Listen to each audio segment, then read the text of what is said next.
In the early ages, humans majorly supported themselves by hunting and gathering food. However, difficulties with storing things of value, hindrance to free movement, and limitations imposed by their national environment compelled them to trade for those goods and services that they could not provide for themselves. This led to the development of the barter system. Barter is the exchange of one item for another. For instance, in the olden days, a Brahmin would exchange his services to provide knowledge in exchange for a certain quantity of rice. Or a farmer may exchange his excess wheat produced for a cow in order to satisfy his future needs to plow his field. In both of these examples, no money changes hands. Barter is the oldest way of conducting business and predates the use of coins and paper money. Historians have traced the origins of barter to settlements in the Middle East, Greece, and Turkey, in addition to many other parts of Asia and to Africa, between 8000 BC and 6000 BC. Barter survives in present days in some places in the world. The barter system works well as long as people have goods that other people need and vice versa. However, a few problems are inherent in the system. What if a person or a community had a surplus of something to trade that no one else wants? What if the terms of a fair transaction cannot be agreed upon? These limitations of barter trade probably become more as communities started to interact with each other over greater distances and a network of trade routes sprang up to link great civilizations. The quantum of exchange in barter was hard to determine as it varied with different counterparts and between different regions. To overcome the problems faced by barter, men gradually developed alternative means of exchange. Commonly used and regularly demanded barter commodities, such as wheat, were standardized into weights and measures which, in turn, helped value other goods and services. However, the use of such commodities as a medium of exchange was still limited by the high cost of transporting them and the risk of perishability.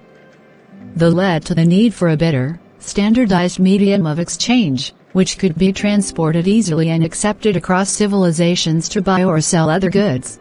This gradually developed medium of exchange came to be known as currency or money.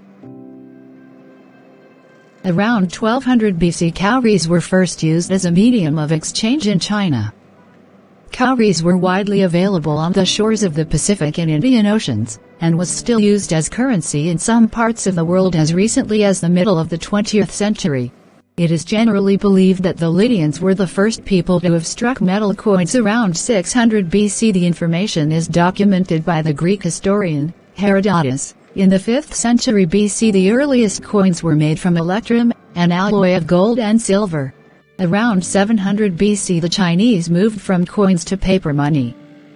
By the time Marco Polo, the Venetian merchant, explorer, and writer who traveled through Asia along the Silk Road, between AD 1271 and 1295, visited China in about AD 1271, the Emperor of China had a good handle on both the money supply and various denominations.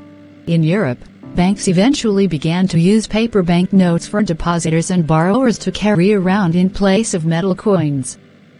These notes could be taken to the bank at any time and exchanged for their face value in metal, usually silver or gold, coins. This paper money could also be used to buy goods and services. In this way, it operated much like currency does today. In fact, this paper money began in Europe as receipt money.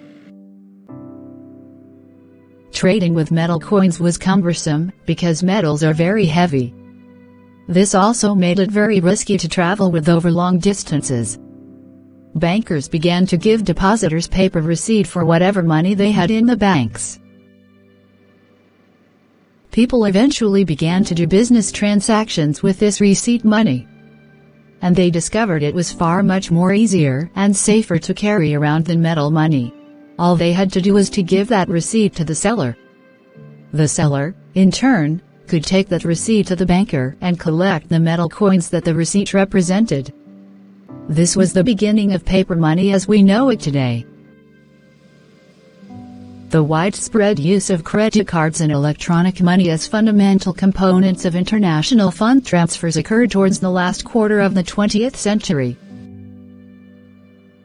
Electronic money can be defined as a payment instrument by which monetarily value is electronically stored on a technical device in the possession of the customer. The amount of stored monetary value is decreased or increased as appropriate, whenever the owner of the device uses it to make purchase or sale transactions. The advent of electronic money made it absolutely clear what money really is: a number. Money is not the paper or the coin. It is the assigning of numbers to value in the bit to measure it. That has been a short story on the history of money. I hope you have learned a lot. Thank you for always watching my videos. Remember to subscribe.